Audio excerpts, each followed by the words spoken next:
திரு யாத்திரை கீதங்கள் சங்கீதம் 49. ஆண்டவராகிய இறைவன் பேசலானார். கீழ்த்திசை முதல் மேற்றிசை வரையுள்ள பூவுலகை தீர்ப்புக்கு அழைக்கலானார். எழில்மிக்க சியோனிலிருந்து கடவுள் ஒளி வீசி எழுந்தார். இதோ நம் இறைவன் வருகின்றார். மௌனமாயிரார். எரி நெருப்பு அவர் முன் செல்ல, புயற்காற்று அவரை புடைசூழ எழுகின்றார். மேலுள்ள வானங்களையும் இப்பூவுலகையும் அழைக்கின்றார். தம் மக்களுக்கு தீர்ப்பு வழங்க அழைக்கின்றார். பலிகளினால் என்னுடன் உடன்படிக்கை செய்து கொண்ட என் புனிதர்களை ஒன்று கூட்டுங்கள் என்கிறார். வானங்கள் அவரது நீதியை எடுத்தியம்பும். ஏனெனில் கடவுளே நீதிபதியாய் வருகின்றார். என் மக்களே, எனக்கு செவி கொடுங்கள். இதோ நான் பேசுகிறேன். இஸ்ராயேலே கேள், உனக்கெதிராய் நான் சான்று பகர்வேன்.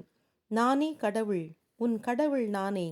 நீயிடும் பலிகளை குறித்து உன்னை கண்டிக்கவில்லை. ஏனெனில் உன் தகன பலிகள் எந்நேரமும் என் கண்முன்னே இருக்கின்றன. உன் வீட்டில் உள்ள காளை மாட்டையா நான் கேட்கிறேன்? உன் மந்தையில் உள்ள ஆடுகளையா நான் கேட்கிறேன்? காட்டிலுள்ள விலங்குகள் எல்லாம் எனக்கே சொந்தம். என் மலைகளில் மேயும் 10,000 மிருகங்களும் என்னுடையவை. வானில் உலவும் பறவைகளையெல்லாம் நான் அறிவேன். வயல்வெளியில் மேய்வனவும் எனக்கு தெரியும். எனக்கு பசி எடுத்தால் உன்னிடமா சொல்வேன்? பூவுலகும் அதில் உள்ள அனைத்தும் என்னுடையதுதானே. எருதுகளின் சதையையா நான் உண்பேன்? செம்மறிகளின் இரத்தத்தையா நான் குடிப்பேன்? இறை புகழ்ச்சி எனும் பலியை ஆண்டவருக்கு செலுத்து. உன்னதமானவருக்கு உன் பொருத்தனைகளை செலுத்து.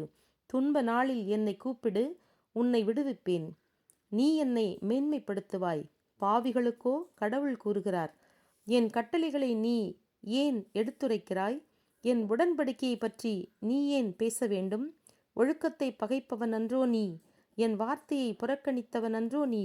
திருடனை பார்த்தால் அவன் பின்னே ஓடுகிறாய். விபசாரிகளோடு உறவு கொள்கிறாய். நீ வாய் திறந்தால் வெளிப்படுவது தீமையே.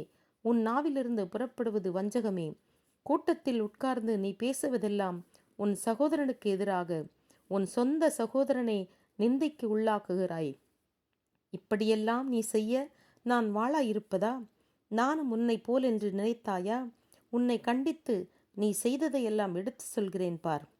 கடவுளை நினையாதவர்களே, நீங்கள் இதை கண்டு உணருங்கள். இல்லையேல் நான் உங்கள் உயிரை பறிப்பேன். என் கையில் வந்து விழும்போது உங்களை காப்பவர் யாரும் இரார்.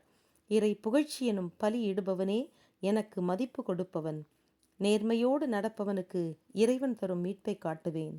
ஆமென்.